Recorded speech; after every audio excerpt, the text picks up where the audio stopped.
నమస్కారం అండి. నేను మీ పల్లెటూరు సీను. ప్రజలందరికీ కూడా మకర సంక్రాంతి శుభాకాంక్షలండి.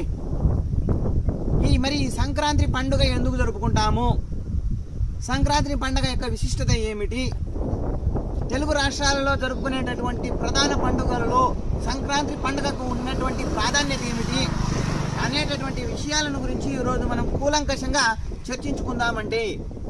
సంక్రాంతి అంటే ఏమిటి? సం అంటే మంచి, క్రాంతి అంటే వెలుగు. సంక్రాంతి అంటే మంచి వెలుగు అని అర్థము.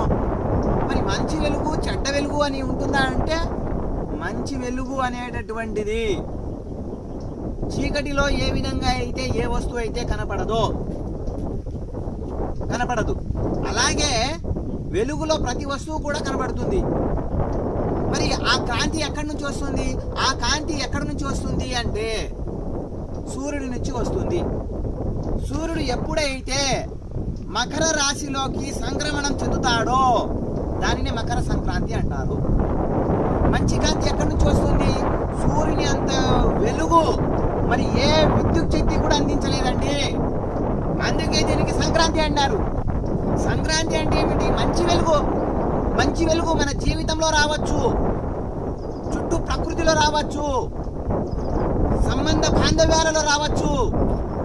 ఏ విషయాల్లో అయినా కూడా మంచి వెలుగు వస్తే అదే సంక్రాంతి. పంట చేతికి వస్తే వెలుగు వచ్చినట్టే.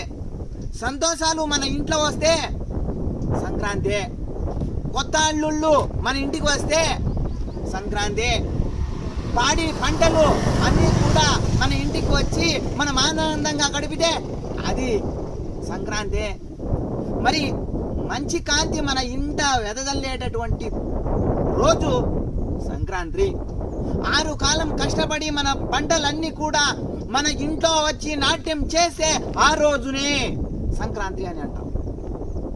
చూడండి, కొత్త అల్లుళ్ళతో, కొత్త పలకరింపులతో, కొత్త చుట్టాలతో ఇల్లు వాకిలి, ఇల్లు లోకిలి, ఇల్లు ముంగిళ్ళు అన్నీ కూడా కలకలలాడేటటువంటి ఒకానొక ఘట్టమే మకర సంక్రాంతి. మకర సంక్రాంతి అని ఎందుకన్నారు? మకర రాశిలోకి సూర్యుడు తన కొత్త కాంతిని వెదజల్లబోతున్నాడు. అందుకే దానికి మకర సంక్రాంతి అంటారు. సూర్యుడు ఒక రాశిలో నుంచి మరొక రాశిలోకి అడుగు పెడుతున్నాడు అంటే మకర రాశిలోకి అడుగు పెడుతున్నాడు. దక్షిణాయన కాలం పూర్తి అయిపోయి ఉత్తరాయణంలోకి అడుగు పెడుతున్నాడు.